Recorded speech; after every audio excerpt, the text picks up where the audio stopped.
كل سنه طيب. هات لي بجنيه، هات لي بجنيه. 10 و5. طب يا عم ما تنفعش تديني بنص جنيه. طب هات لي بنص جنيه. يلا هات بنص جنيه. يلا الله اكبر. كل ده بنص جنيه والله العظيم. والله انت راجل. طبعا هم بقى عشان الحركه دي بقى انا هعمل معاك حلقه واقول لك كل سنه طيب وهديك جايزه. الله يكرمك. ايه رايك؟ الله يكرمك. ايه رايك؟ كل سنه طبعا يعني قلت لك هات بنص جنيه عطيت بنص جنيه. لا يا عم انا هديك جايزه كويسه. تمام؟ المصحف انت كسبت اهو. يعني انت راجل طيب. بص المصحف انا قلت لك هات بنص جنيه عطيتني بنص جنيه ليه؟ لله مش كده؟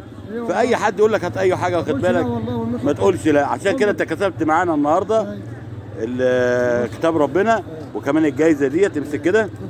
الجايزه دي بقى فيها حاجتين. يعني الحاجه المهمه ده اهي ده معمل تحليل الدكتوره رشا عماره معمل الاهرام.